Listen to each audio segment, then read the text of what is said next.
We are at the lock-picking village at DEF CON 30, and I am going to take on an expert to see who can lockpick the fastest and figure out, do I match up? But right now, let's jump in. What do we have on the table right now? We have obviously locks, and then we have a couple tools. Yep, so we each have a basic master lock style lock. Yours is actually a master lock. Mine is not a master lock, but it's got basically the same internals in it. We both have a tension wrench, aka a turning tool, because this actually turns the core. And then we have a pick here, which is going to push up on the pins, and we're going to set them in a certain order to find which ones are binding, which ones are loose. You set the binding pins, first, and then as you go through, you'll find all the binding pins. Once you hit them all, the lock will fall open. Okay, so we have relatively identical tools, Yep. identical locks. Yep. And we're gonna see who can do this the fastest. Now I would say I've done this before, and I'm curious how this is gonna work out. So I would set this in there like that. Yep. I put tension on it. Yep. And I'm delaying for time as I get a little bit of a head start. Yep. And maybe he'll notice. Oh, you're good.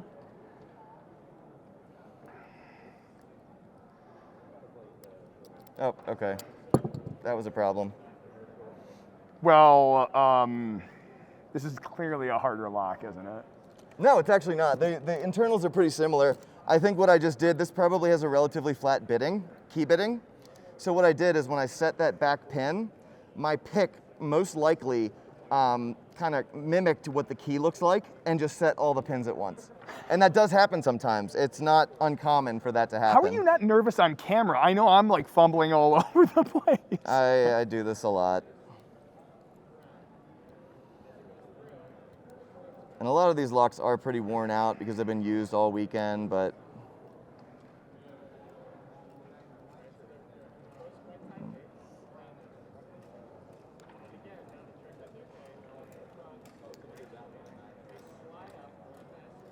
yeah, this one is definitely worn out.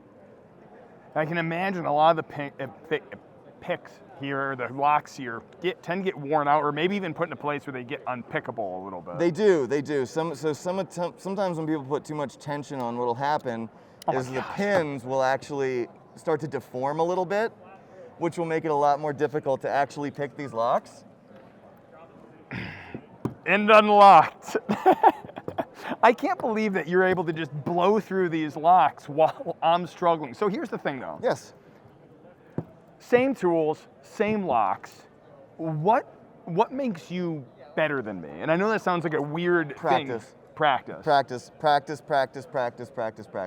And what are you feeling for? Like, I know this is like a hard thing. Like, you're trying to describe how food tastes. Right. But like, what are you actually feeling for? So you're reaching in and you're feeling the very bottom of the pin. So you're trying to align your pickup with the center of the pin internally. And like this first pin, you can see it's kind of, when I push my pickup, it just springs back into place. Those are the pins you want to leave alone. When you find one that's actually tough to push on, that is then the binding pin. So that's the one you actually want to pick until it clicks. And I imagine like if this is the pin, you have kind of this like hole here. Yep. And when you're doing tension, it's kind of like pivoting that and binding it like this inside, and Yep. then you're kind of kicking it up. Exactly. When it comes to lockpicking, one of the things I've always struggled with is how much tension are you putting on? And I know this is because I see your thumb kind of pushing pretty hard on it, and I've always Yeah. heard, is it a light touch So, or is it a yes. really hard touch? So to begin, it's a very light touch.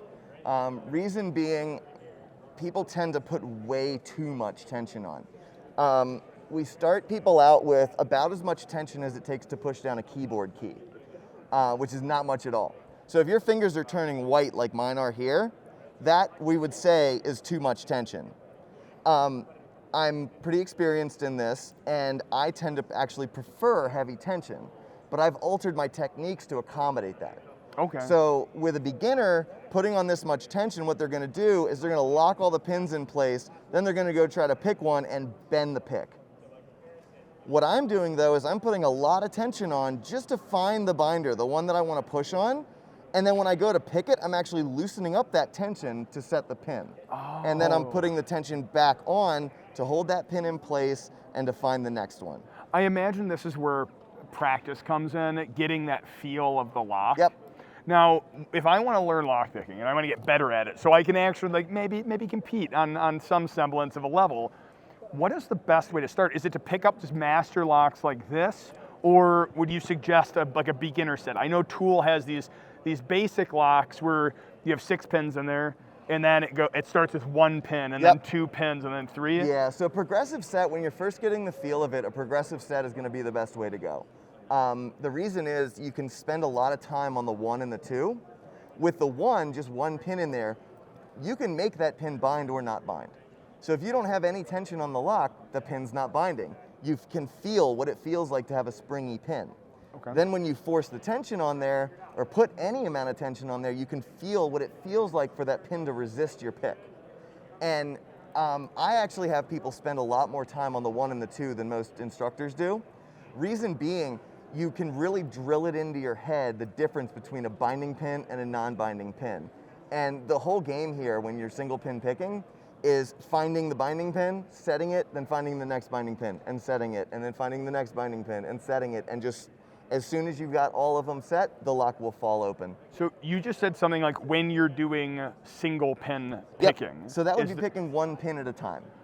Is there other ways to Yes, pick a lock? there are absolutely other techniques. So there's a technique called zipping, which works really well on quick set locks. It doesn't tend to work as well on these, which are actually Corbin keyways. Would this be like a quick set? Any of no, these those are master locks. Those are actually have a bit more tension on them, so they're a bit harder to do this with. But what you're doing when you're zipping a lock is you're just kind of putting a little bit of tension on and ripping. This isn't the correct pick either. I'm just demonstrating the technique, but you're ripping the pick out of there, trying to actually bounce the top pins up to create a gap between the pins. Is it similar to like bumping a It lock? is, exactly. It's basically bumping a lock just with a pick. Okay. Now, when you're doing this, you're kind of tweaking the tension just to try and keep zipping with a little bit different tension. Exactly. You want to keep tension on the whole time, but you want to keep a lighter tension than you would when you're picking, because you want to allow those pins to be able to shoot up. If you're putting a ton of tension on there, then none of the top pins are going to move. Is there other ways of picking a lock? There's Absolutely. there's There's zipping. raking. If you grab that Necessary 9 set over there that we offer over at the Tool merch counter, we have these, which are called wave rakes. We call them the Wicked Waves. They've actually been designed through a computer program that mapped out a sinusoidal and cycloidal wave pattern, and there was a lot of time put into these to determine the best spacing, the best pattern, and there's a continuous taper from the base of the pick here to the tip.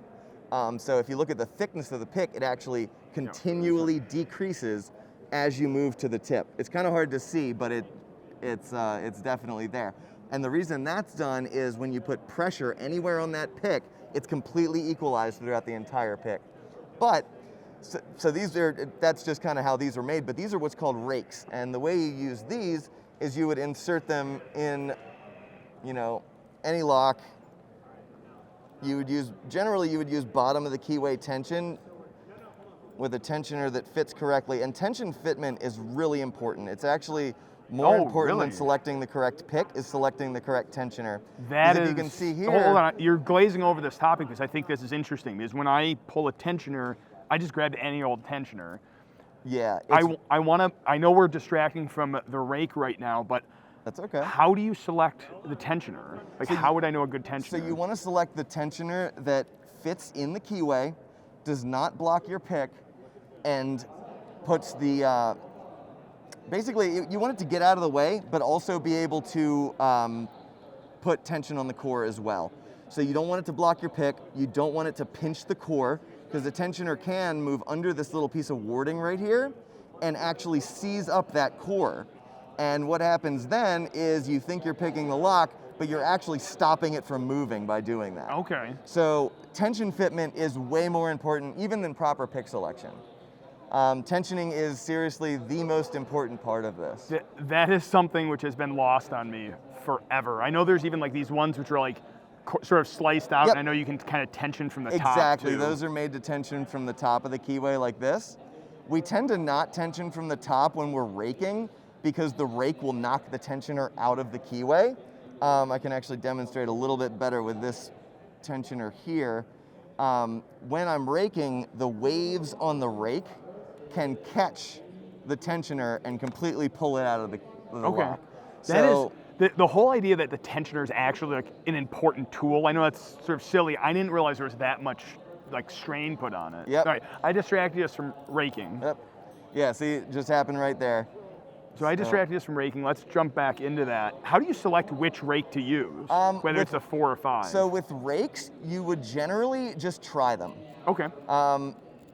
You'll try a few of them. We actually discovered just a second ago this lock is a little bit damaged, so this may not work as well. And this is the other thing is we're doing this all live, so the fact that you're even able to pick while a camera's on you is incredible to me because I'm struggling even with the most basic of locks.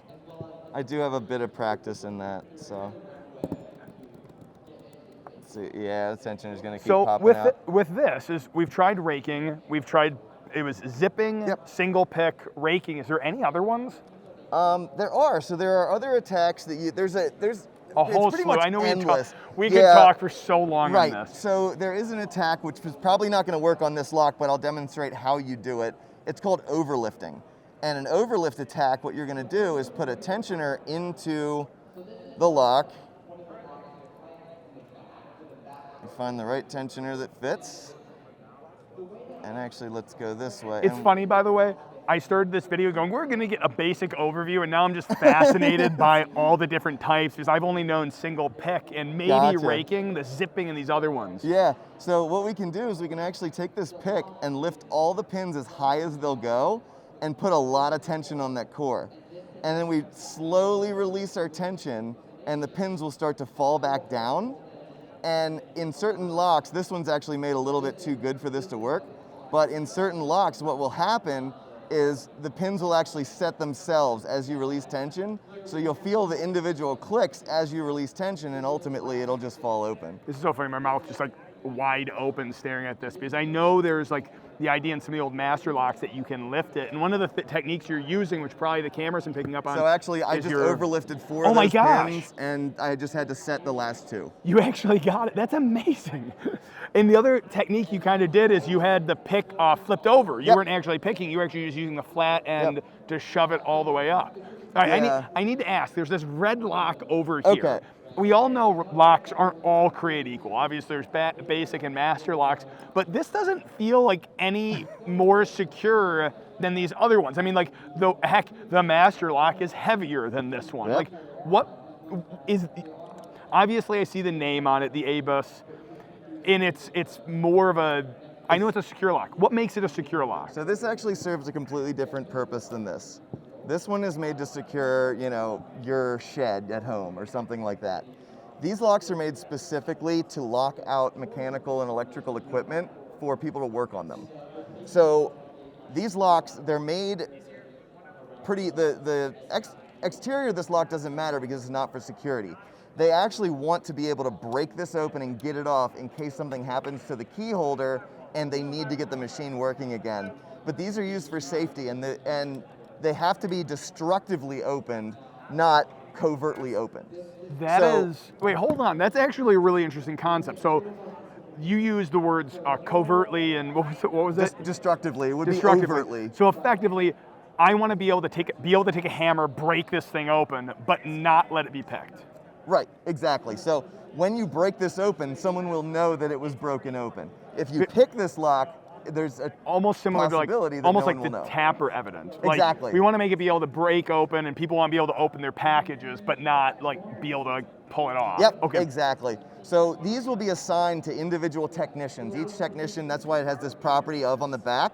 They will generally have their name and technician number written here. They will then lock the equipment out that they're working on, and when they're done, they are the only one that has the key to this lock. Okay. But then if something were to happen to them while they're working, if an emergency occurs, they need to be able to take a hammer, shatter this thing, and get into the equipment. But you know, no one can remove this without the people knowing. I've now seen you pick, I don't know, 3, 4, 5 locks. Why could you pick this one just as fast as these ones? I'm not sure. I haven't tried this one, and actually this is slightly different. I guess the question is like, is this one a special lock? It is. So the internals of this are actually very secure. It has what's called security pins in it. I think these have what are called spool pins, which what'll happen is when you get to a certain point in the lock, it will fall slightly open.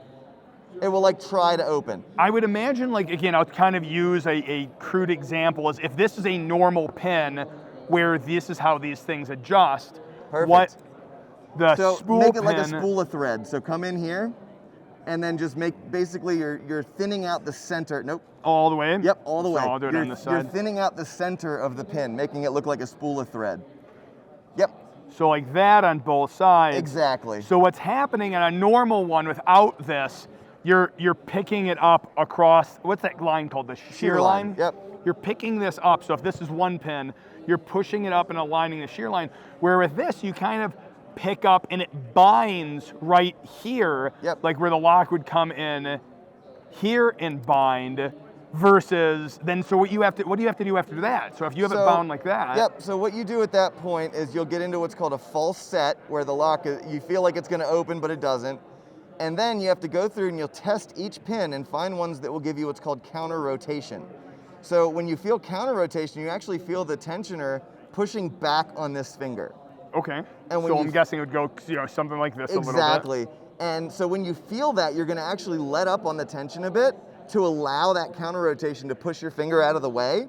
And then when you get past that lip there, you will then apply a little bit more tension when you're right here, and then the pin will set itself. Okay. Well, it won't set it, you'll set it, but it will be able to sit up on that shelf that's created every time that you pick a pin. Is there ways to learn security pins similar to the basic lock set, where there's going to be like 6 pins in there? Is Yep. there a way to, is there like a security basic? Yeah, we actually have what's called the advanced set, and that has from 1 to 4 spool pins in the lock. It's progressively pinned with 1 through 4 spools.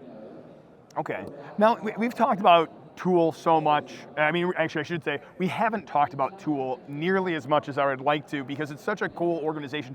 Not a sponsor or anything like that. I just love what they do. I've referenced this URL so many times for local laws, because every state has different laws about lock sports. Absolutely. Of whether or not you're allowed to use them. Last time I checked, Michigan, they're even worded a little weird, because how Michigan does theirs is you have to be a certified locksmith, but the way you become a certified locksmith is by declaring yourself a certified locksmith, and then all of a sudden you're allowed to own lockpicks. It's a really goofy law. Yeah. And it may have changed at one point, but I love that if you go to tool.us, you can see all of those laws. Yep, And it's spelled absolutely. with 3 O's.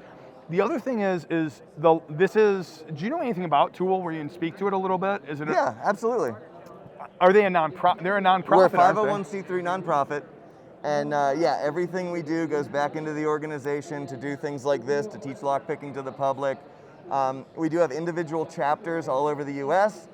Tool is actually worldwide. They started in the Netherlands, so Tool.nl was the original guys. They have chapters all over Europe, and probably further than that. I think there's Tool in Japan as well. Oh, wow. In Japan, I think, I'm not going to speak on the legalities there. I think it's a little iffy, but we also have international law on the website as well. Oh, that's great. And the one thing I love about Tool is, like, you see them here, but like, disclosure is this: we don't arrange these videos. We come in, we sit down, we talk, and this is the type of help that they give everyone around con, which is so cool.